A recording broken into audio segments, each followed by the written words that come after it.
अस्सलाम वालेकुम। आज हम वैधानी तरीके की मदद से सवाल हल करेंगे।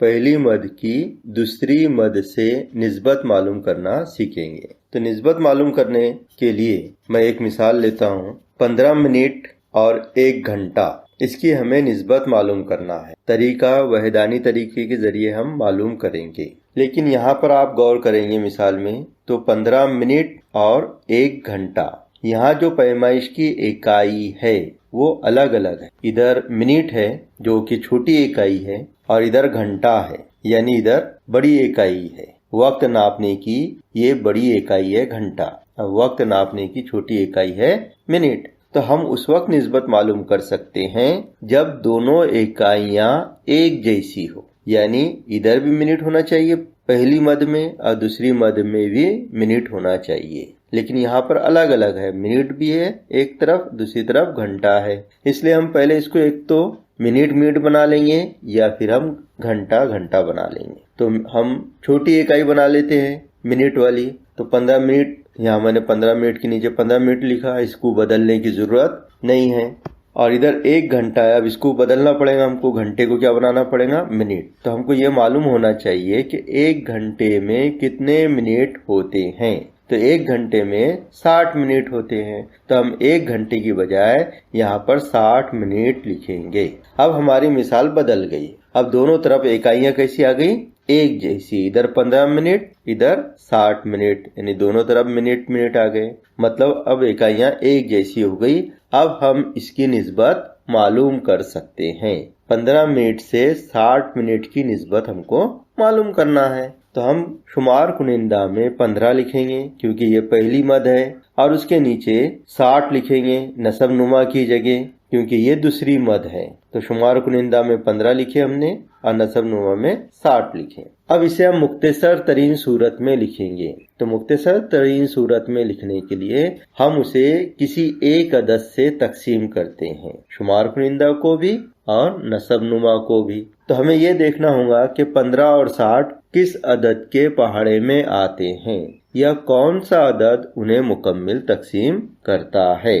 तो यहाँ पर 5 से भी 15 तकसीम होते हैं और 60 भी तकसीम होते हैं, लेकिन 5 छोटा अदद है। अगर हमने इससे तकसीम किया तो हमको और 2 बार तकसीम करना पड़ेगा। तो इससे बड़ा अदद कौन सा है जिससे हम तकसीम कर सकते हैं, तो 15 है। 15 एक बड़ा अदद है जो दोनों को तकसीम कर सकता है। छोटे अदद से भी आप कर सकते हैं, लेकिन आपको बार बार करना पड़ेगा, 2 बार या 3 बार करना पड़ेगा।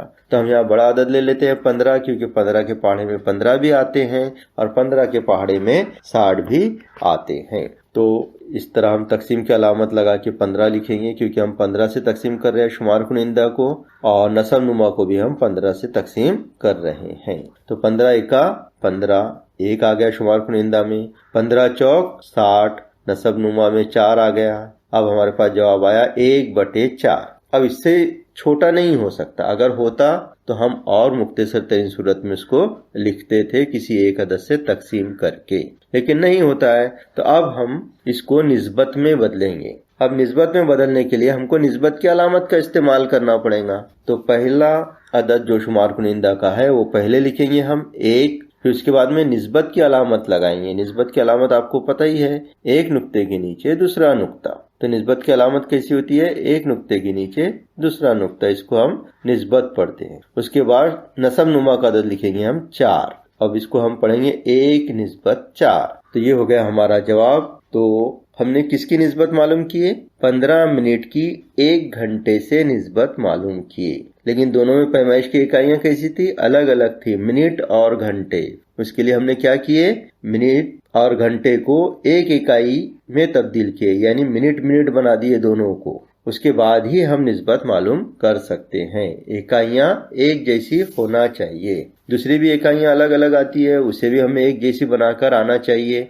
छोटी इकाई और बड़ी इकाई, अगर आप छोटी इकाई से हल करना चाहते हैं तो बड़ी इकाई को भी छोटी इकाई में तब्दील करना पड़ेगा, और बड़ी इकाई से आप हल करना चाहते हैं तो बड़ी इकाई को भी, छोटी इकाई को भी बड़ी इकाई से तब्दील करना होगा। जैसे मिलीलीटर है, लीटर है, तो मिलीलीटर और लीटर ये माय चीजों को नापने की इकाई है, जैसे तेल है, दूध है, तो मिलीलीटर छोटी इकाई है, लीटर बड़ी इकाई है। तो हमको मालूम होना चाहिए कि 1 लीटर में कितने मिलीलीटर होते हैं। तो 1 लीटर में 1000 मिलीलीटर होते हैं। तो इस तरह हम दोनों को मिलीलीटर बना सकते हैं अगर हमें याद है तो। इसी तरह सेंटीमीटर और मीटर, सेंटीमीटर लंबाई नापने की इकाई है छोटी और मीटर लंबाई नापने की इकाई है बड़ी। तो हमें ये भी मालूम होना चाहिए कि 1 मीटर में कितने सेंटीमीटर होते हैं। तो 1 मीटर में 100 सेंटीमीटर होते हैं। इस तरह हम सेंटीमीटर सेंटीमीटर दोनों भी एक जैसे इकाई में तब्दील कर सकते हैं। इसी तरह पैसे और रुपए के सवाल आते हैं। तो पैसे और रुपए, पैसे ये छोटी इकाई है और रुपए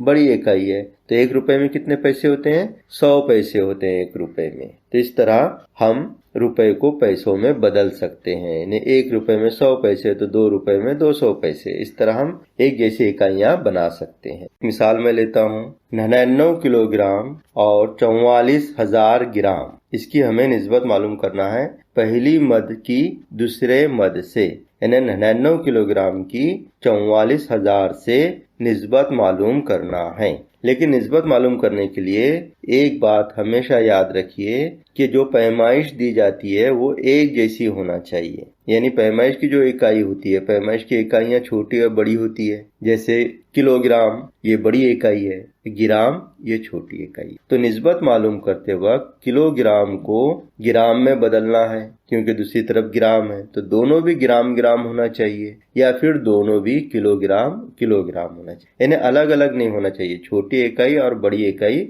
अलग अलग नहीं होना चाहिए। दोनों अददों के साथ में इकाइयां कैसी होना चाहिए? एक जैसी होना चाहिए। तो हम किलोग्राम को ग्राम भी बना सकते हैं और ग्राम को किलोग्राम भी बना सकते हैं। इसके लिए हमें ये मालूम होना चाहिए कि 1 किलोग्राम में कितने ग्राम होते हैं। तो 1 किलोग्राम में 1000 ग्राम होते हैं। तो 2 किलोग्राम में 2000 ग्राम होंगे, 3 किलोग्राम में 3000 ग्राम होंगे। तो इस तरह हम किलोग्राम को ग्राम में बदल सकते हैं। हाँ, ग्राम को भी हम किलोग्राम में बदल सकते हैं। जैसे 1000 ग्राम का 1 किलो होता है तो 5000 ग्राम का 5 किलोग्राम होगा। तो इस तरह हम दोनों इकाइयां एक जैसी कर सकते हैं। तो यहाँ पे 99 किलोग्राम और 44,000 ग्राम है। तो हम ऐसा करते हैं, छोटी इकाई में बदल देते हैं बड़ी इकाई को। तो 99 किलोग्राम को हम ग्राम में बदलते हैं। तो आपको पता है 1000 ग्राम का 1 किलोग्राम। तो इसी तरह 99 किलोग्राम में कितने ग्राम होंगे? तो 99,000 ग्राम होंगे। 1 किलो 1000 ग्राम, 2 किलो 2000 ग्राम, तो 99 किलो 99,000 ग्राम। इस तरह हमने 99 किलोग्राम को 99,000 ग्राम यहाँ पर नीचे लिखा है। अब इसके बाद में बाजू में दूसरा अदद था हमारा 44,000 ग्राम। इसको बदलने की जरूरत नहीं, क्योंकि अब हमने दोनों की इकाइयां कैसी बना लिए? एक जैसी। ग्राम और ग्राम एक जैसी इकाई बना लिए हैं। अब इसकी हमें निस्बत मालूम करना है। 99,000 ग्राम की 44,000 ग्राम से निस्बत मालूम करना है। तो इसे किस तरह लिखेंगे? शुमार कुनिंदा में पहला अदद लिखेंगे हम 99,000 ग्राम और नसब नुमा में लिखेंगे 44,000 ग्राम। अब इसे हम मुख्तसर तरीन सूरत में लिखेंगे। मुख्तसर तरीन सूरत में बोले तो छोटे से छोटे अदद में लिखना है हम। तो दोनों अददों को हम तकसीम करेंगे किसी एक अदद से। लेकिन यहाँ पे आप देख रहे हैं ऊपर भी 3 जीरो है, नीचे भी 3 जीरो है। तो इसको हम 1000 से अगर तकसीम करें तो तीनों जीरो ऊपर के और नीचे के कट जाएंगे। तो इस तरह हम तीनों जीरो को काट देते हैं। 1 2 3, ये ऊपर शुमार कुनिंदा के तीनों जीरो कट गए। 1 2 3, नसब नुमा के भी तीनों जीरो कट गए। अब क्या बचा हमारे पास में? 99/44। अब इसे और मुख्तसर तरीन सूरत में लिखना है। तो हमें ये सोचना होगा कि 99 और 44 कौन से अदद से मुकम्मिल तकसीम होते हैं। तो यहाँ पर आप देख रहे हैं 99 और 44 कौन से पहाड़े में आते हैं? ये 11 के पहाड़े में आते हैं। यानी ये 11 से तकसीम हो सकते हैं, इसलिए हम 11 से इसको हम तकसीम करेंगे। तो शुमार कुनिंदा को भी 11 से तकसीम करेंगे और नसब नुमा को भी 11 से तकसीम करेंगे। याद रखिए, शुमार कुनिंदा नसब नुमा को एक ही अदद से तकसीम करना होता है। ऊपर 11 से कर रहे हैं आप तो नीचे भी 11 ही से करना होगा। तो 11 नमे 99, शुमार कुनिंदा में अब 9 आ गया, बटे का निशान लगाएंगे हम। 11 चौक 44, जवाब आ गया नीचे शुमार कुनिंदा में 4। अब आ गया हमारे पास में 9/4। 9/4 और मुख्तसर नहीं होते। अगर किसी एक अदद से 9/4 मुख्तसर होते तो हम उसे फिर से मुख्तसर करते, लेकिन अब ये मुख्तसर नहीं होते किसी भी अदद से 9/4। अब इसको हम निस्बत की अलामत लगाकर लिखेंगे।